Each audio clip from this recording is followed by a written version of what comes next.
dad called me up the other day, and we talk about my comedy career a lot, and he calls me up and he says, I think you're doing an amazing job. But I don't think you should tell audiences that you're gay.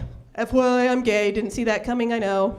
I know how rare, a female comedian that's gay. And he says, I don't think you should tell audiences you're gay because it might limit your career. It's like, shoot, I don't want to limit my career. He said, but it's a simple solution. Wherever you use the word girlfriend in your set, substitute in the word boyfriend. No one will ever know. So I'm gonna try it for you guys here tonight. Practice makes perfect. So yesterday, my boyfriend was like, you wanna go out to breakfast? I'm like, sure. And by the time he got done blow drying his hair and putting on his makeup, it was more like lunch. Yeah. The grass is growing really long at our house right now. Every time my boyfriend wants to mow the lawn, I've got to go start the lawnmower for him because he doesn't know how. And don't even get me started about sex. Every time I want sex, he's like, I have a headache. Oh, man. I actually had somebody come up to me after a show and say, I could tell you had a girlfriend by the way your hair looked. I was like, man, by the way my hair looked, I didn't get the memo. I didn't really know you could tell. I mean, okay, I knew a mullet was a no-no, but besides that, I didn't really know, and it confused me. Because it's not like I walk into Fantastic Sam, sit down in the chair and say, I don't know what I want to do today, but can you please make sure it looks like I have a girlfriend when I walk out of here? No, you know what this hair is a result of? The fact that no one walks out of Fantastic Sam's happy. Yeah. Fantastic Sam, Supercuts, it's all the same thing. 4 or 5 hairdressers, only one good one. Yeah. It's like the Russian roulette of hair cutting,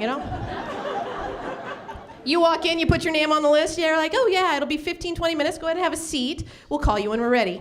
You turn back to have a seat back here, there's a bunch of grown-ass people back here doing Hail Marys and praying, saying, please, please, just let me have the one good hairdresser. Not gonna happen. There's a guy over there in the corner with a calculator saying, if I divide by 2, that guy has a buzz cut, that guy has a heart attack. I have a 1 in 10 chance of getting someone that does not suck. Not gonna happen, no. And call me silly, I think it's completely okay to judge how good a hairdresser's gonna be by the way their hair looks. Yeah, my hairdresser always comes to get me. She's got the blonde hair and the one pink dyed strip going down the back of her hair, She looks like she's watched one too many VH1 I Love the 80s specials. I'm like, oh no, this is gonna be fun. And then they walk you down that aisle or whatever they call it to that chair that they pump you up in, I like to refer to it as the torture chamber. And they sit you down in that torture chamber and I don't know what happens, but your hairstylist no longer knows the standard unit of measurement. No, you're up there, you're like, yeah, let's take a 1/4 of an inch off, not much. They're up there screwing around with your hair for like 15 or 20 minutes. You're looking down going, if you're cutting my hair, shouldn't hair be falling? Yeah, they're not doing a damn thing. Then you make the cardinal sin of going in there and say, let's take a 1/2 inch off. You're getting a buzz cut. I did that once. I was like, let's take a 1/2 inch off. I'm driving home, looking in the rearview mirror going, that's odd. I can't normally see my scalp.